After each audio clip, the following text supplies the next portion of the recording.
The political news cycle is fast, and keeping up can be overwhelming. Trying to find different perspectives worth your time is even harder. That's why we have scoured the internet for political writing from the right and left that you might not have seen. Has this series exposed you to new ideas? Tell us how. Email us at ourpicks@nighttimes.com. For an archive of all the partisan writing roundups, check out Our Picks.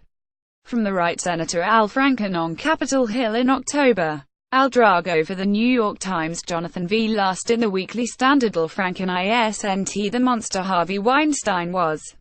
But he should never have been let into American public life, either. If it were up to Mr. Last, Senator Al Franken, Democrat of Minnesota, would have never won his seat to begin with.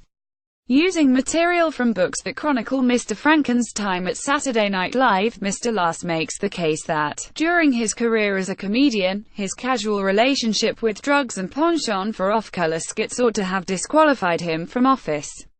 Read more, John Ziegler in Mediaite. This story, as it currently stands, is not fair journalism, and my fellow conservatives would be screaming bloody murder if the target was a Republican they liked, rather than a Democrat they hate. Mr. Ziegler disagrees with Mr. Franken on almost every political issue. However, despite his personal feelings toward the senator, Mr. Ziegler worries that people and in the news media are too quick to presume guilt. He wonders, for instance, why Mr. Franken's accuser, Leanne Tweeden, kept an incriminating photograph of Mr. Franken for so long. Was it because she was told when she woke up that Franken had assaulted her and she wanted evidence of this for future use, he asks, or, perhaps more likely, did someone send it to her because it was a funny keepsake from their trip which is now being used to create a completely different impression of what happened? Read more, Kevin D. Williamson in National Review. Just don't let them fool you into believing that this is moral calculus.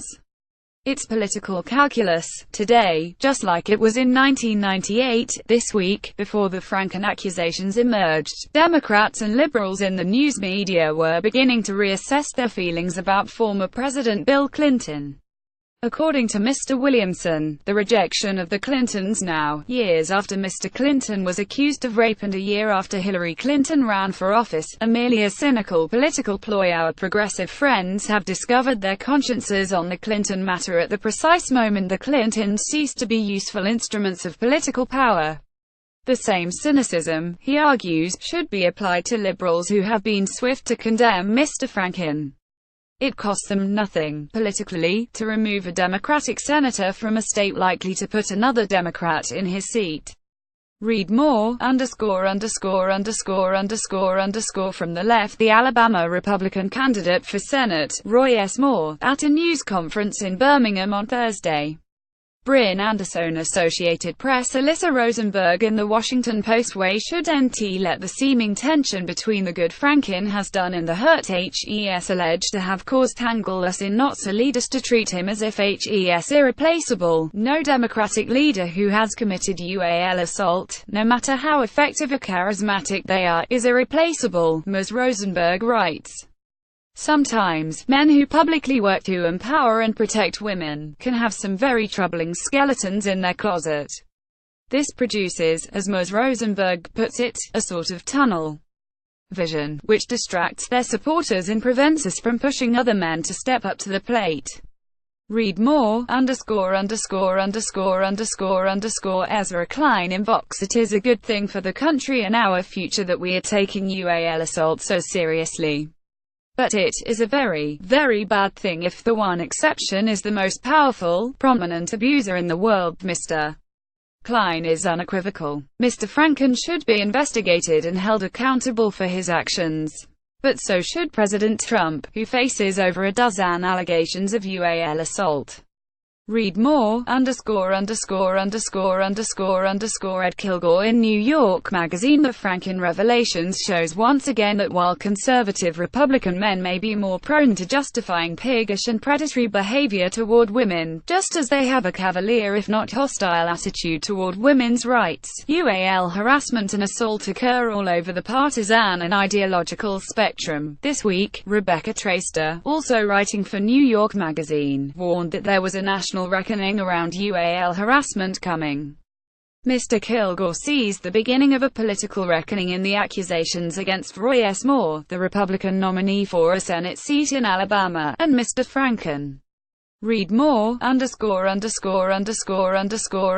Finally, from the center former President Bill Clinton in 2016.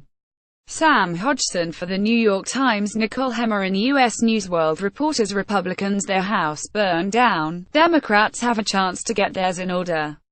And that means not only reckoning with the party's own history of tolerating UAL misconduct, but preparing to put principle over party in the critical elections of 2018 and 2020.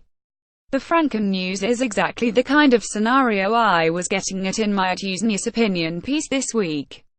Dems have to be prepared to rid themselves of UAL harassers assaulters, whatever the political cost. https://t.copgal1i16wk. Nicole Hemmer at Past Punditry. November 16, 2017. Ms. Hemmer published this article about how Democrats must face what she described as the sins of party leaders like Bill Clinton and Ted Kennedy before the news about Mr. Franken broke. However, as she put it on Twitter, the column was all the more pertinent after revelations about the senator from Minnesota came out. Read more, Damon Linker in the week. The reckoning is coming. Washington is going to weather an absolute hurricane of UAL abuse allegations and revelations. Mr.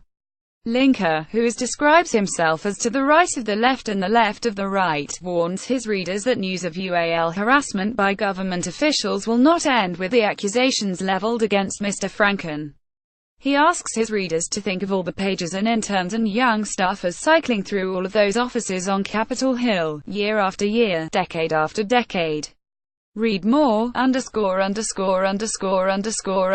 Chris Sillizer on CNN. What Franken is trying to do here is buy himself some time under the belief that time passing will take away from the heat around the issue right now. Mr. Sillizer is not impressed with Mr. Franken's two efforts at an apology. The first, he writes, was an instinctual response that amounted to admitting to a bad joke. It was tone deaf, Mr. Sillizer said. The second apology is a clear clean-up attempt, on the part of Mr. Franken, who might be hoping that Americans' short attention span might relieve him of any accountability down the road. Read more, Want the partisan writing roundup in your inbox? Sign up for the morning briefing newsletter of the What We're Reading newsletter. Have thoughts about this collection? Email feedback to ourpigs@nighttimes.com.